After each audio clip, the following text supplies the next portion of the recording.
Why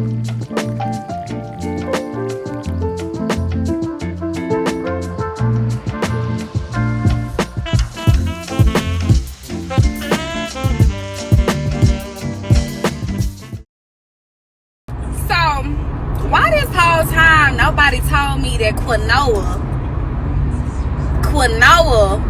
was pronounced quinoa? So you can grab any brand of quinoa that you like.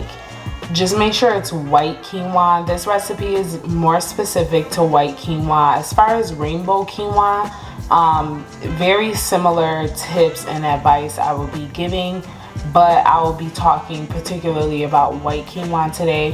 White quinoa is closest to rice and the grains that most of us are used to. When it comes to making fluffy quinoa, the best tips are going to be on the back of the package. I'm just being honest, so just see what the back of the package has to say, and then use your own judgment from there.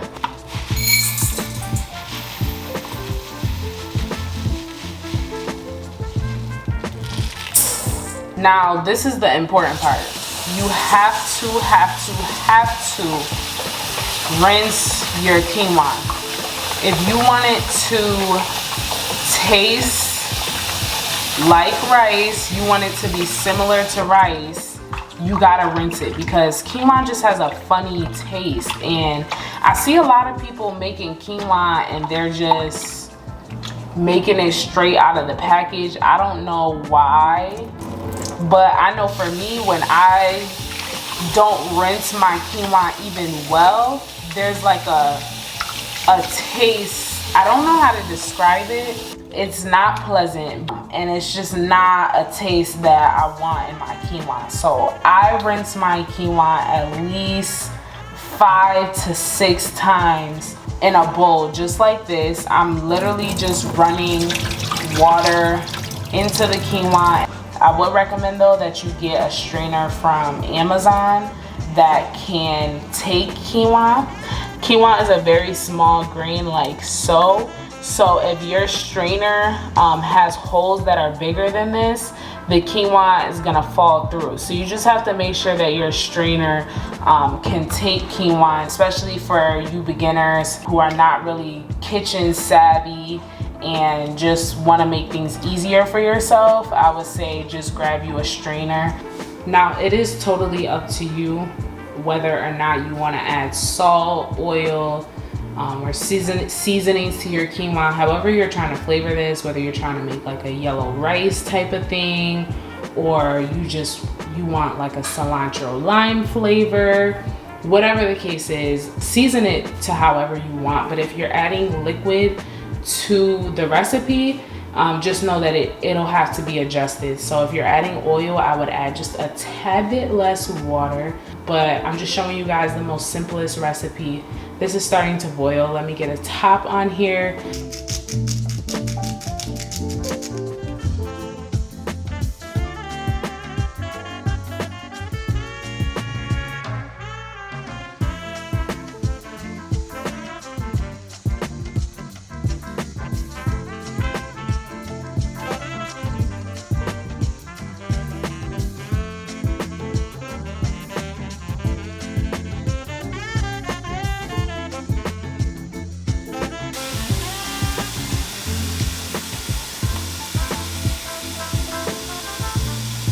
As you can see, this is super fluffy. It's not dry, but it's not super moist. Like, this is perfect texture to go on my stir fry. For those of you rice eaters who are looking to lose weight, you're looking for an alternative, something with more protein, more nutritional value, this is going to be a great alternative for you. It took about 10 minutes for this to cook. I really didn't time it because literally by the time I chopped my veggies for my stir fry, look back at this, it was done. So I just wanted to show y'all how you get fluffy quinoa without that nasty taste, something that's a little bit more tasteful, more similar to rice, and something that you can actually enjoy on your weight loss journey.